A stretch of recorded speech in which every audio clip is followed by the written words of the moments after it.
Muito bem. No vídeo de hoje nós vamos falar um pouquinho sobre um conto do Hoffmann intitulado O Reflexo Perdido, mas que também é conhecido pelo título de As Aventuras da Noite de São Silvestre.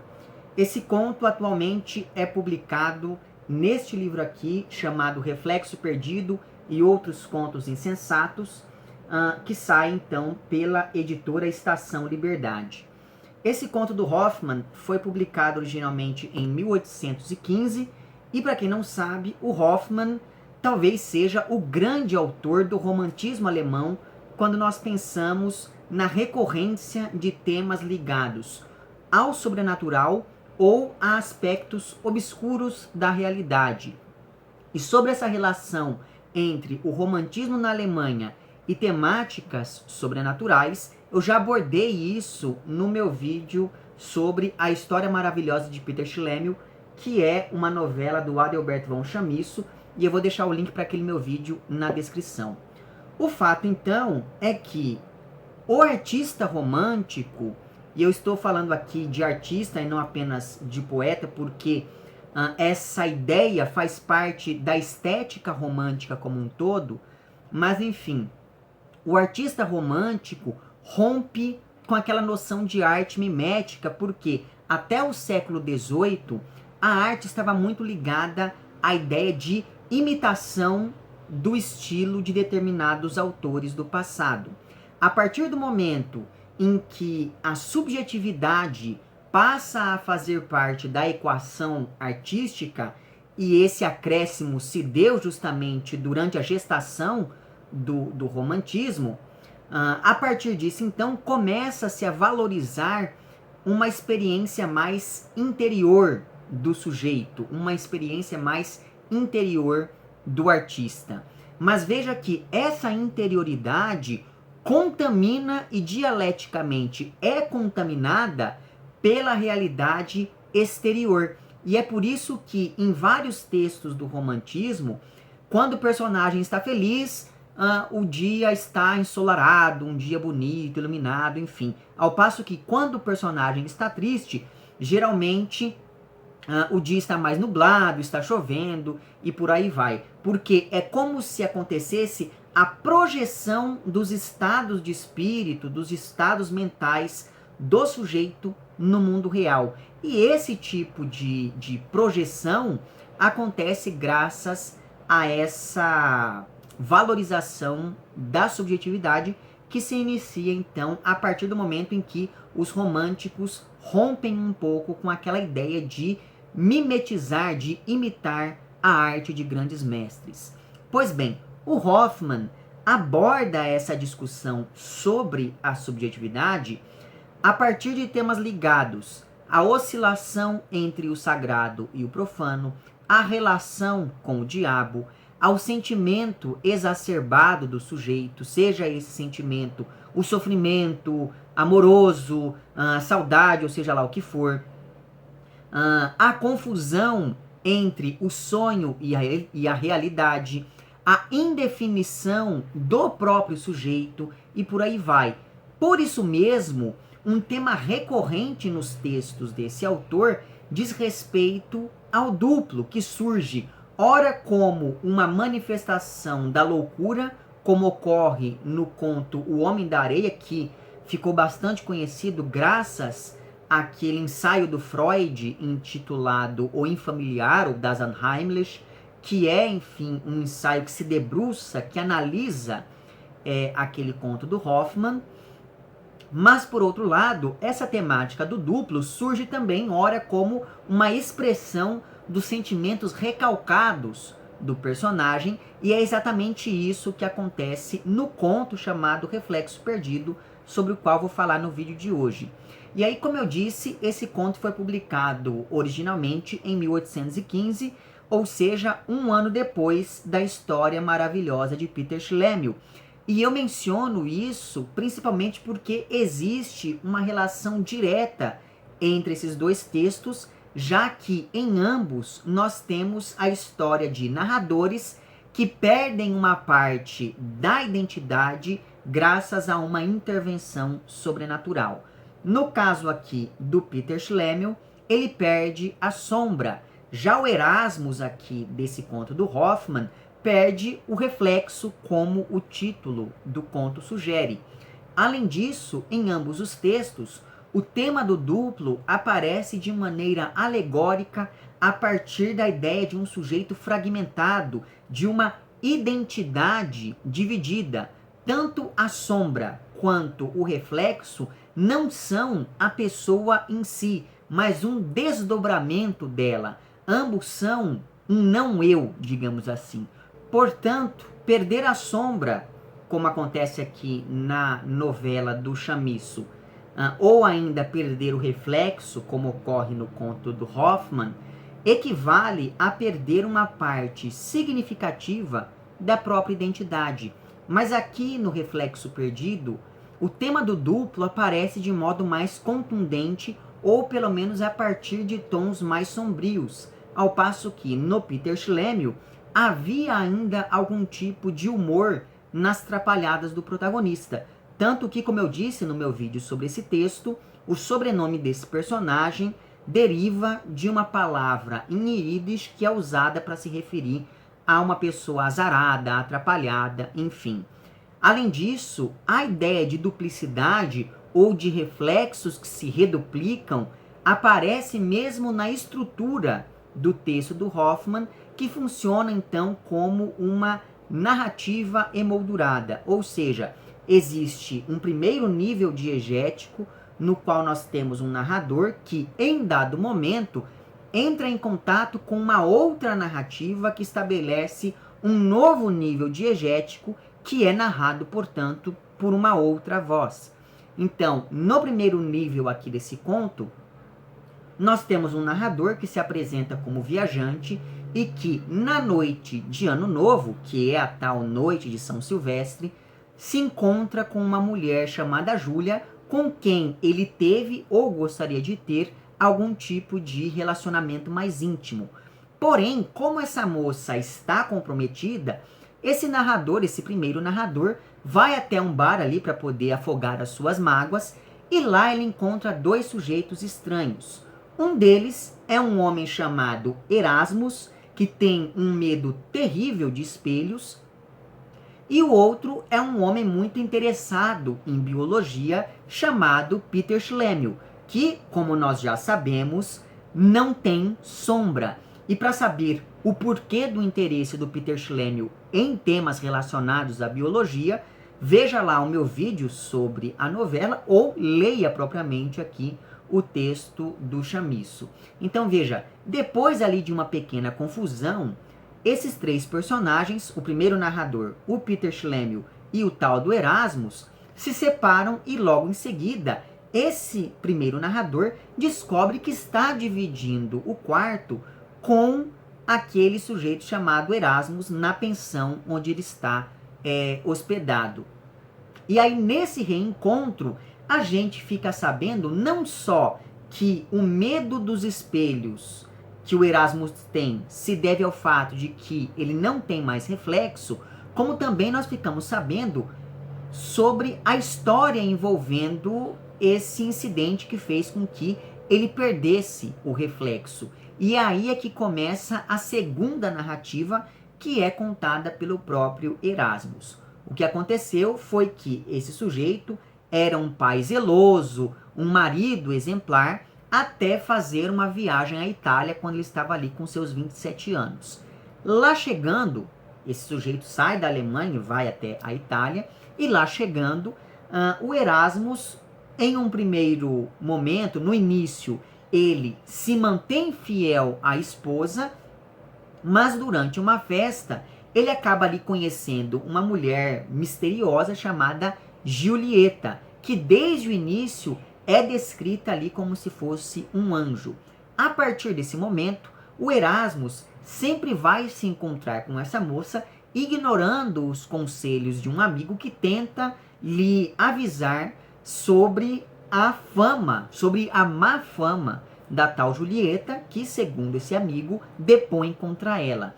Tanto é assim que essa moça tem uma relação muito estranha com um sujeito conhecido como Doutor Dappertutto, que é um cara manipulador e que vive ali fazendo comentários maldosos sobre o Erasmus sempre que eles se encontram. Perceba que existe, portanto, uma relação de espelhamento, uma relação de duplicidade entre os dois níveis narrativos que compõem o conto do Hoffmann. Porque o primeiro narrador é um duplo do Erasmus, assim como a Júlia, no primeiro nível, é um duplo da Julieta no segundo, ou vice-versa. Além disso, são dois planos narrativos, duas vozes. O Erasmus se divide entre o casamento e o adultério, a Alemanha e a Itália, o frio e o calor, a esposa e a amante, a moral e a imoralidade, uma relação cristã e outra ligada ao diabólico, e eu vou chegar a isso mais adiante. Ele se divide ainda entre a realidade concreta da vida burguesa de um homem casado e a fuga dessa mesma realidade por meio do desejo que ele passa a sentir pela Julieta, e por aí vai. E veja, ele descreve a Julieta ora como um anjo, ora como uma mulher ligada ao diabólico, demonstrando assim a oscilação que ele sente entre a atração e a repulsa por essa personagem. Tudo isso nos dá notícia desse eu dividido que, exatamente por conta dessa divisão, empreende uma narrativa igualmente dividida em dois níveis. E isso para não falar de outras coisas mais sutis, como por exemplo, o trecho em que o Erasmus, que é um rapaz jovem, como eu disse, ele tem 27 anos, mas em dado momento ele tenta criar em si mesmo um ar de homem vivido e experiente. Ou seja, ele, em trechos como esse, é jovem e velho ao mesmo tempo. Mas, voltando a essa segunda narrativa, em um primeiro momento, quando nós conhecemos a Julieta e o tal doutor, tudo nos leva a crer que nós estamos ali diante de um par de trambiqueiros tentando enganar um pobre coitado estrangeiro. Porém, tudo muda depois que o Erasmus se envolve em uma briga por ciúmes da Julieta e se vê obrigado a ir embora daquela região. Mesmo porque nesse meio tempo ele lembra que é casado e assim ele tem que voltar para a Alemanha, né, para poder cuidar do filho, da esposa, enfim. E aí é que vem o elemento sobrenatural do conto, já que durante a despedida, a Julieta pede que o Erasmus deixe alguma coisa com ela, uma vez que ele tem que ir embora. E esse algo que ela pede para que fique com ela é o reflexo do seu amado amante, digamos assim. E a reação do Erasmus é muito semelhante à reação do Peter Schlemihl diante da proposta de vender a sombra. De início, ele se mostra cético e hesita diante daquela história, mas a proposta é tão absurda que ele acaba concordando em deixar ali o seu reflexo como uma lembrança à amante. Só que, para espanto do Erasmus, quando ele sai de frente do espelho, o reflexo dele fica ao lado da Julieta e ele se vê ali obrigado a ir embora, deixando o reflexo para trás. A partir desse momento, a gente acompanha as consequências da falta de reflexo na vida do protagonista. Então, por exemplo, um belo dia, ele estava ali brincando com o filho e aí o menino viu que o pai não tinha reflexo e passou a desrespeitá-lo, assim como a esposa dele, que se recusava a continuar casada com um sujeito sem reflexo.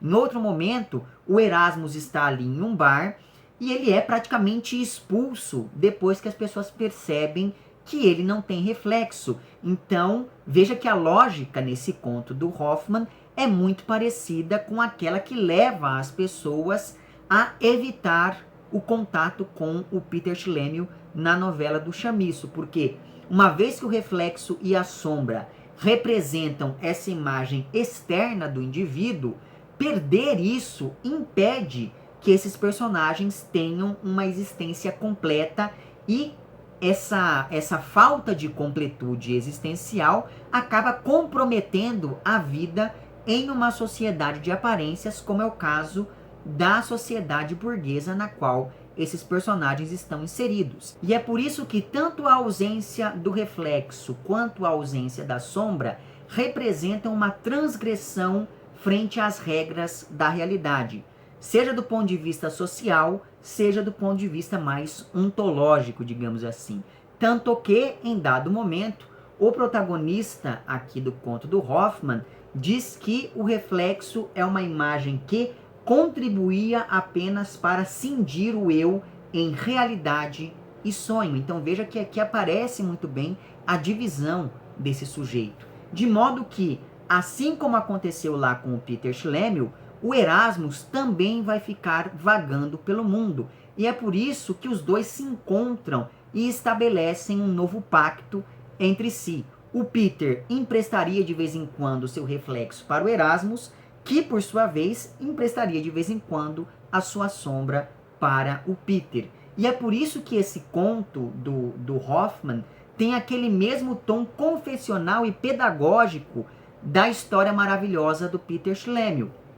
Porque é como se ambos os narradores estivessem aqui usando as próprias experiências para ensinar uma lição ao leitor. Então veja, no início do vídeo eu falei que existia uma relação entre esses dois textos, mas não é uma relação apenas temática, uma vez que, como eu disse antes, o Peter Schlemihl aparece no conto do Hoffmann. Então essa relação ela é bastante nítida entre os dois textos e é proposital entre esses dois textos. E aqui nós temos outro elemento estrutural similar em ambos os textos, já que nos dois casos a discussão sobre o duplo contamina a estrutura da narrativa e faz com que a autoria desses textos se divida entre a voz de seus autores e a voz de seus protagonistas que estão ali contando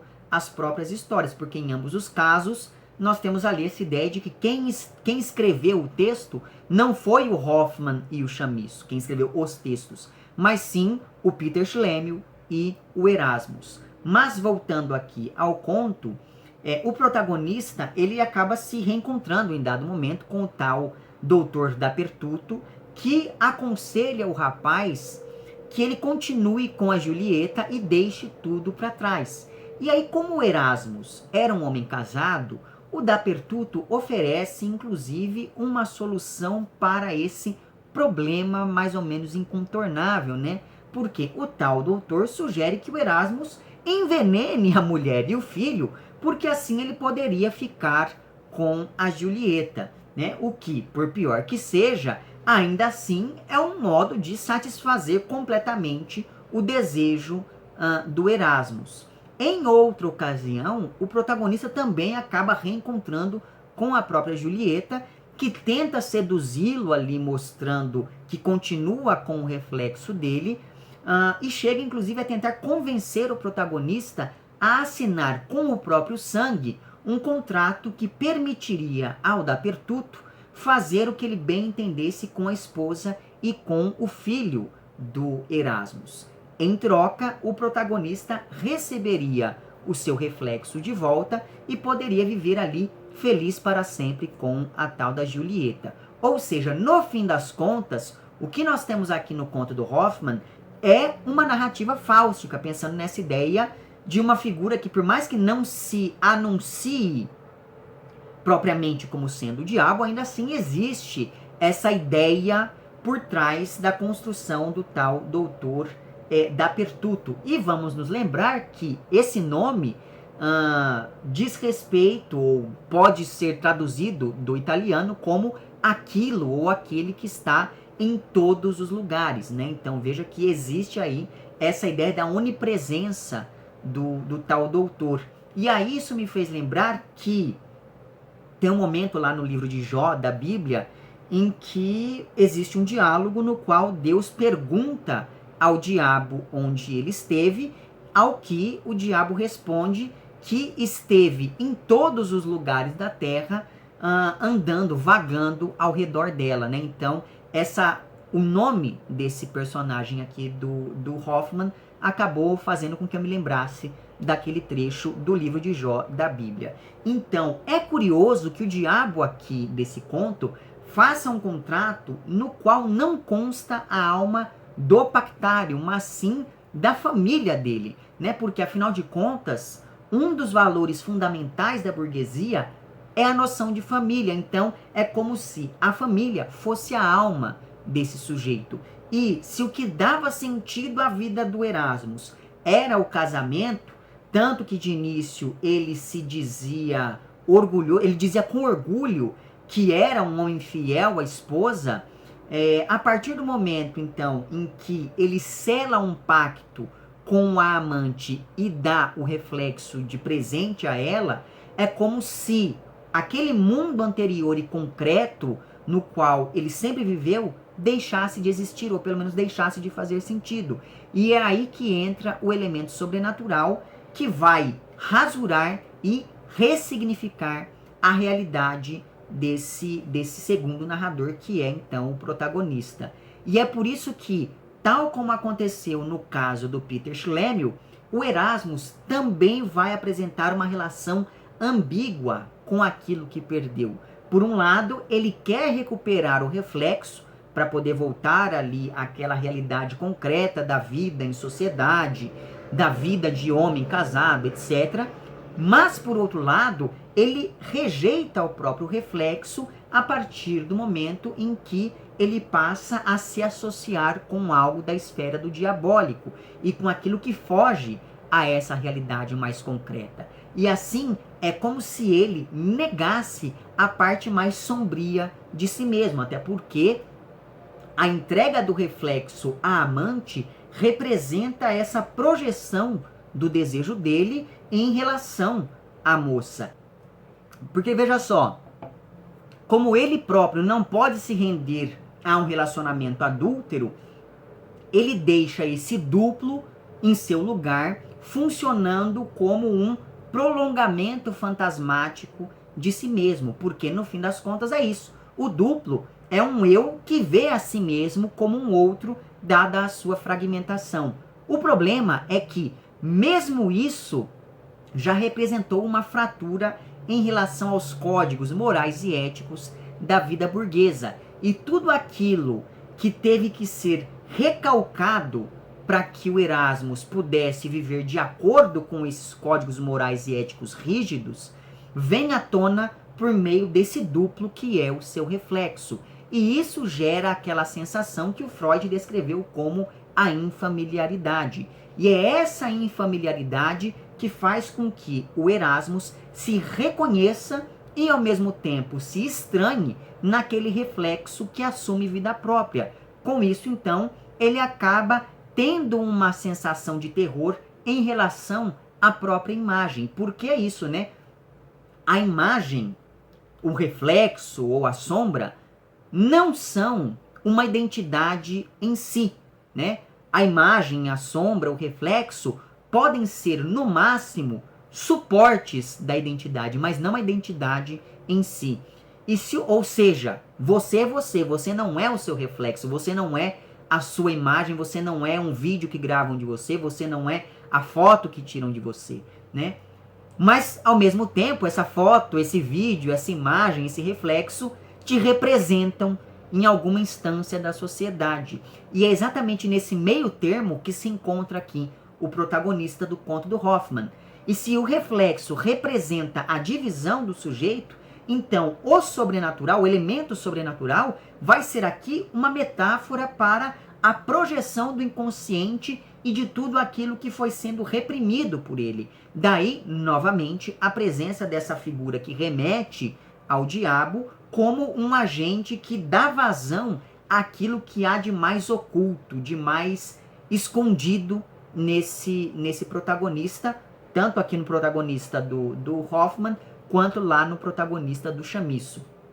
A diferença é que, no caso do conto do Hoffman, existe ainda um componente erótico na relação entre o protagonista E esse agente que causa a divisão na personalidade dele, algo que não estava presente na novela do Chamisso. Então, novamente, nós estamos aqui diante de uma grande alegoria desse eu dividido que sai em busca de alguma coisa que lhe confira novamente a unidade. Seja a investigação científica, no caso do Peter Schlemihl, seja a família, no caso aqui do Erasmus. Por tudo isso, não me parece mero acaso que até o título do conto seja um título duplo, né? Porque, como eu disse antes, o conto se intitula O Reflexo Perdido ou As Aventuras da Noite de São Silvestre, né? E aí, veja só, a noite de São Silvestre, como eu já adiantei, é a noite de Ano Novo. E aí, sobre essa noite, o Otto Rank, neste livro aqui chamado O Duplo, um estudo psicanalítico, que aliás foi um livro que eu citei no meu vídeo aqui sobre as aventuras, como é que é o nome? A História Maravilhosa de Peter Schlemihl, mas quando eu fiz o vídeo aqui eu não estava encontrando o livro, aí depois eu achei. Mas enfim, o Otto Rank diz o seguinte na página 87 desse livro, em referência à noite de Ano Novo. É um costume muito difundido na Áustria, em toda a Alemanha e também entre os países eslavos meridionais, realizar nas vésperas do Ano Novo e do Natal o seguinte teste. Aquele que com o acender da luz não fizer sombra na parede do quarto, ou cuja sombra não tiver cabeça, morrerá em 1 ano. Portanto, tem tudo a ver essa ênfase que o Hoffmann deu a essa data específica no título aqui do conto, para já envolver o leitor nessa atmosfera penumbrosa, nessa atmosfera que remete a algo de mau agouro. Então veja só, por todas essas coisas, fica aqui a recomendação que você leia esses dois textos em conjunto, né? Então, se você começar aqui, se você ler aqui o texto do Hoffmann, depois você lê a novela do Chamisso e vice-versa. E assim como eu encerrei o vídeo aqui sobre a História Maravilhosa de Peter Schlemihl, indicando uma animação, eu vou encerrar esse vídeo indicando um filme de 1914 chamado O Estudante de Praga, que adapta livremente este conto do Hoffmann. Se não me engano, esse filme está disponível no YouTube. Caso eu o encontre, eu vou deixar o link para ele na descrição, certo? Na descrição também constarão aqui alguns outros vídeos que eu fiz sobre essa mesma temática. Veja que este vídeo aqui ele encerra mais uma trilogia infernal, digamos, que começou lá com O Diabo é Namorado, passou aqui pelo Peter Schlemihl e chega agora no Reflexo Perdido. Mas em algum momento do futuro eu volto com mais 3 narrativas envolvendo essa mesma figura diabólica, porque, como vocês sabem, esse é um dos meus grandes interesses, certo? Eu vou deixar também na descrição o link para o meu perfil no Apoia-se. E assim, caso você queira e possa contribuir financeiramente com esse meu trabalho, basta você entrar em contato com os planos de apoio e também com as recompensas equivalentes a cada um desses planos. Fica aqui o meu agradecimento às pessoas que já contribuem. E para você que gostaria de contribuir, mas que não sabe como, basta você mostrar ao algoritmo do YouTube que o meu conteúdo é relevante de algum modo. Então curta esse vídeo, compartilhe, comente, etc, etc, etc. Certo? Vemo-nos então nos próximos vídeos e um amplexo.